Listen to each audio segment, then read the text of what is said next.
இன்றைக்கி நாம் effective loss of parallel flow heat exchanger பார்க்க போகிறோம். ஃபஸ்ட்டு வந்து பேரலல் ஃப்ளோனா என்னென்னு பார்ப்போம். பேரலல் ஃப்ளோனா ரெண்டு ஃப்ளூயிடு ஒரே சேம் டைரக்ஷனில் போயிட்டு இருக்குதுன்னா அது பேரலல் ஃப்ளோன்னு சொல்லுவாங்க. அதில் ஹீட் எக்ஸ்சேஞ்சரில் எப்படி பேரலல் ஃப்ளோ வருதுன்னா, ஃபஸ்ட்டு ஒரு ஹாட் ஃப்ளூயிடு ஒரே சேம் டைரக்ஷனில் போயிட்டுருக்கு, மறுபடியும் கோல்டு ஃப்ளூயிடு ரெண்டுமே ஒரே டைரக்ஷனில் போயிட்டுருக்கு. இந்த ஹாட் ஃப்ளூயிடில் இருக்கிற ஹீட்டு வந்து கோல்டு ஃப்ளூயிடுக்கு ட்ரான்ஸ்ஃபர் ஆகுறதுனால இது பேரலல் ஃப்ளோ ஹீட் எக்ஸ்சேஞ்சர்னு சொல்கிறோம். ஃபஸ்ட்டு வந்து ஹாட் ஃப்ளூயிடுக்கு நம்ம கேபிட்டல் டீன்னு டினோட் பண்ணுறோம் இன்லெட்டு, அண்ட் அவுட்லெட்டுக்கு கேபிட்டல் டீயில் டூன்னு டினோட் பண்ணுறோம் ஹாட் ஃப்ளூயிடுக்கு. இதே கோல்டு வந்து ஸ்மால் டீயும் சொல்லுவோம். இப்போது இதை வச்சு நம்ம கிராஃப் ட்ரா பண்ணணும், டெம்பரேச்சர் டிஸ்ட்ரிபியூஷன் கிராஃப் ட்ரா பண்ண முடியும். இது டெம்பரேச்சர்னு இது லென்த்து, எக்ஸ் ஆக்சிஸில் லென்த்து, ஒய் ஆக்சிஸில் டெம்பரேச்சரு. ஃபஸ்ட்டு வந்து ஹாட் ஃப்ளூயிட் எப்பயுமே ஹையர் டெம்பரேச்சரில் இருக்கும், அதனால் அது T1 வந்து ஹையில் போட்டுரும். T1 இருந்து கொஞ்சம் கொஞ்சமாக டெம்பரேச்சர் ட்ராப் எதனால் வருதுன்னா, ஹாட் ஃப்ளூயிட்லேருந்து கோல்டு ஃப்ளூயிடுக்கு டெம்பரேச்சரு ட்ராப் ஆகிறதுனால நம்ம T1 வந்து T2 வரைக்கும் குறைஞ்சிட்டே வருது. அதனால் T1லேருந்து T2 இந்த மாதிரி கிராஃபில் வரும். நெக்ஸ்ட்டு வந்து கோல்டு ஃப்ளூயிடு ஸ்டார்டிங் வந்து கோல்டு கம்மியான டெம்பரேச்சர் இருக்கும். அது கொஞ்சம் கொஞ்சமாக எதுக்கு இன்க்ரீஸ் ஆகுதுன்னா, கோல்டு ஃப்ளூயிட் ஹாட் ஃப்ளூயிட்லேருந்து கோல்டுக்கு ஹீட் ட்ரான்ஸ்ஃபர் ஆகும்போது கோல்டு ஹாட் ஆகும், அதனால் கொஞ்சம் மேலே வரும். அதனால் T2 வந்து அதிகமாக இருக்குது. இப்போ வந்து எஃபெக்டிவ்னஸை டிரைவ் பண்ண நம்மளுக்கு முக்கியமாக இந்த டெஃபினிஷன் தெரிஞ்சாகணும். Effectiveness equal to Q actual by Q maximum. இதுதான் எஃபெக்டிவ்னஸோடைய டெஃபினிஷனு. இதை வச்சு தான் நம்ம ப்ராப்ளம் பார்க்க போகிறோம். ஃபஸ்ட்டு வந்து Q மேக்ஸிமம் வந்து C minimum into temperature 1 minus temperature 2.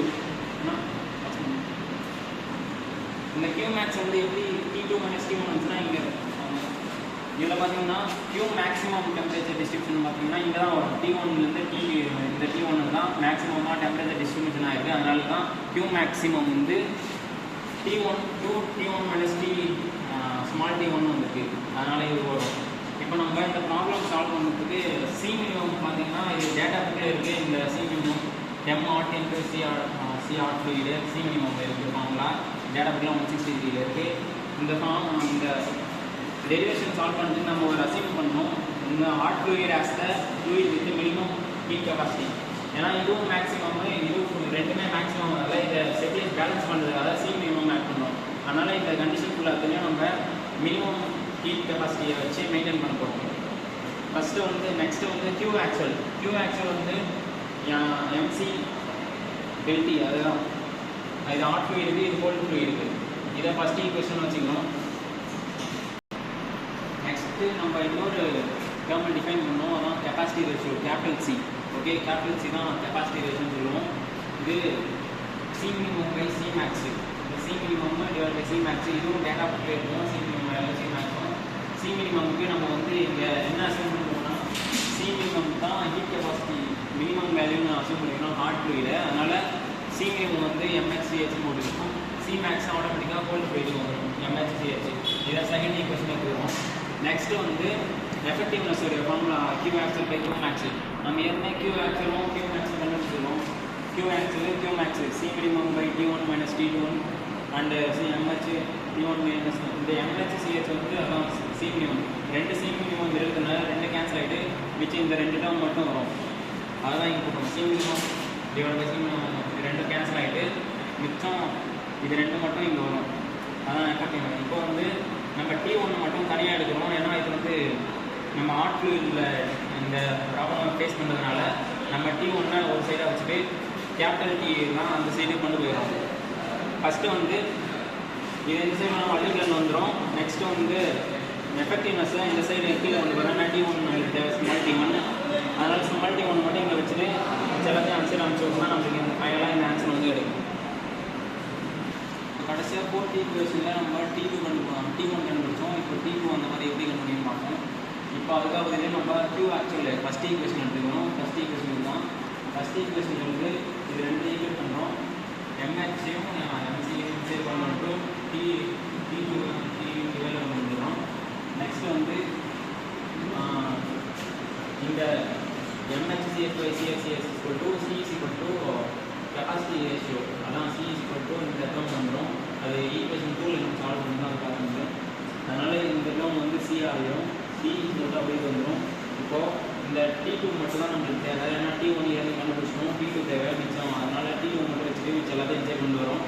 இதை இந்த சைடு கொண்டு வந்துடும், மல்டிபிளை வந்துடும். Next equal to T2 minus T1.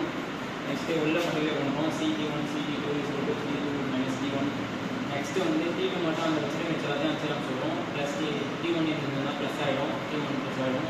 Next T1 value ஏற்கனவே கண்டுபிடிச்சோம்ல 4th ஈக்குவேஷனாக அதை வந்து இங்கே சப்ஸ்டிட் பண்ணுறோம். T1 வேல்யூவை சப்ஸ்டிட் பண்ணிடலாம், நம்ம T2 வேல்யூவை கண்டுபிடிச்சிடலாம். 1 இப்போ நம்ம ஸ்மால் T1 ஸ்மால் T2 கண்டுபிடிச்சிட்டோம். அதே மாதிரி டெல்டா T1 டெல்டா T2 கண்டுபிடிச்சா நம்ம டேரெக்டாக LMTD ஃபார்முலா போட்டு எஃபெக்டிவ்னஸ் ஈஸியாக கண்டுபிடிச்சிடலாம். அதுக்கு முதல்ல T1 கண்டுபிடிக்கும். ஃபஸ்ட்டு கிராஃபில் பார்த்தீங்கன்னா மேக்ஸிமம் டிஃப்ரென்ஸு இது மினிமம் டிஃப்ரென்ஸு. ஃபஸ்ட்டு மேக்ஸிமம் டிஃப்ரென்ஸுக்கு நம்ம T1 எடுத்துக்கிறோம். T1 இங்கே T1 கேபிட்டல் T1 இருக்கும், இங்கே ஸ்மால் T1 இருக்கும். அதனால் ஃபஸ்ட்டு மேக்ஸிமம் டிஃப்ரென்ஸ் T1க்கு நம்ம இந்த T1 மைனஸ் T2 டிஃப்ரென்ஸ் எடுத்துருவோம். நெக்ஸ்ட்டு இந்த ஸ்மால் T1 ஏற்கனவே நம்ம T1 கண்டுபிடிச்சிருக்கோம். அதனால் T1 வேல்யூ போட்டுட்டு இப்போது T1 வேல்யூ போட்டுடுறோம். அதில் உள்ள மைனஸை உள்ள மல்டிப்ளை பண்ணுறோம். மைனஸ் T1 ஆகிடும், ப்ளஸ் ஆகிடும், இது மைனஸ் ஆகிடும். நெக்ஸ்ட்டு வந்து T1 ஃபைனலாக நமக்கு இது கேன்சல் ஆகிட்டு T1 இது மட்டும் கிடையாது. T1 minus T2 divide by நம்ம எப்சிலான் காமனாக கீழே போட்டுடலாம், எப்சிலான் கிடச்சிடும். நெக்ஸ்ட்டு இது ஈக்குவேஷன் ஃபைன் வச்சுருக்கோம். T1 அதேமாதிரி சிமிலர்லி T2 கண்டுபிடிக்கும். T2 வந்து மினிமம் டிஃப்ரென்ஸு இந்த கேபிட்டல் T2 ஸ்மால் T2 இருக்கும். Capital T2 minus small T2 minimum டிஃப்ரென்ஸில் T2 கண்டுபிடிக்கிறோம். அதேமாதிரி T2 ஏற்கனவே கண்டுபிடிச்சிருக்கோம். அந்த T2 வேல்யூ வந்து இங்கே போட்டுடுறோம். போட்டு T2 மைனஸ் T2 வேல்யூ போட்டுட்டு T2 மைனஸை உள்ள மல்டிப்ளை பண்ணிவிட்டு ஃபைனலாக நமக்கு வந்து T2 equal to T2 equal to இந்த வேல்யூ கிடைக்கும். T equal to T2 minus இதை 6th ஈக்குவேஷன் எடுத்துக்கிறோம். நெக்ஸ்ட்டு வந்து actual rate of heat transfer, இதுதான் மெயின் ஃபார்முலா. இதுதான் நம்ம கூட வரும். ஆக்சுவல் ஹீட் ட்ரான்ஸ்ஃபரோட ஃபார்முலா டேட்டா புக்கில் இருக்குது. டேட்டா புக்கில் UAΔT எல்லாமே இருக்கும்.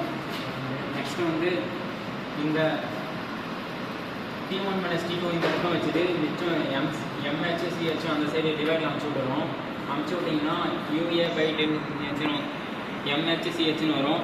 இந்த வேல்யூ நம்ம NTU is equal to UA by MHCHன்னு டேட்டா புக்கில் சைடில் இருக்கும்.